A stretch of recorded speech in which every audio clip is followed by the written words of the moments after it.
நேர்களே, தமிழகத்திலிருந்து இல்லை இந்தியாவிலிருந்தே முதல் முறையாக நம்ம இளையராஜா தான் லண்டனில் போய் சிம்பொனியை அரங்கேற்றம் பண்ணிட்டு வந்தார். நிச்சயமாக அது நமக்கெல்லாம் பெருமை தரக்கூடிய தருணம் தான். அந்த வகையில் இளையராஜாவோட வழியில் நானும் சிம்பொனி இசைத்தொகுப்பை வெளியிட போகிறேன்னு சொல்லியிருந்தார் இளம் இசைக்கலைஞர் லிடியன் நாதஸ்வரம். அவர் என்ன சொன்னார்னு பார்த்துடலாம். நான் எப்போல்லாம் அவரோட ஸ்டுடியோக்கு அவர் கூட மியூசிக் டிஸ்கஷனுக்காக போகிறேனோ அப்போது ராஜா சார் நிறைய மியூசிக்கெல்லாம் என் கூட ஷேர் பண்ணுவார். அண்ட் சிம்பனி பற்றி நிறைய பேசுவார். இன்ஃபேக்ட் என்னையும் நிறைய என்கரேஜ் பண்ணியிருக்காரு, நீயும் சிம்பனி பண்ணுவேன் லிடியன்னு. So only because of his encouragement now I am coming up with my first symphony number 1, new beginnings with 4 moments. And this is happening only because of his blessings.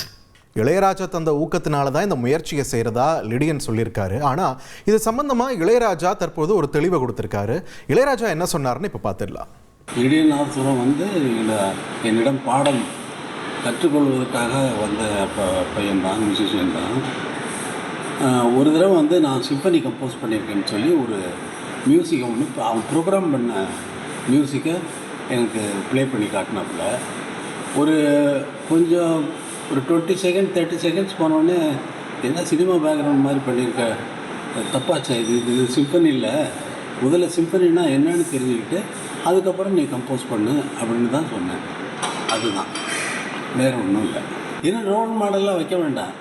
நான் என்னுடைய காலில் நடந்து வேறு ஒருவனுடைய காலிலும் நடக்காமல் என்னுடைய காலிலேயே நடந்து என்னுடைய இடத்திலேயே படிப்படியாக சினிமா கச்சேரிகளுக்கு வாசித்து, ட்ராமாக்களுக்கு வாசித்து, சினிமாவுகளிலும் அசிஸ்டண்ட்டாக ஒர்க் பண்ணி, அந்த மாதிரி படிப்படியாக அந்த வாசிக்கிற ஒர்க் பண்ணுற நேரத்திலேயே கற்றுக்கொண்டு அதை எக்ஸ்பெரிமெண்ட்டில் ஆர்கெஸ்ட்ரா வாசிக்க வச்சு என்னுடைய காலிலேயே நான் நடந்து என்னுடைய காலிலேயே அந்த காலு கூட வெறும் பேர் ஃபுட்டு அப்படின்னு வச்சுங்க.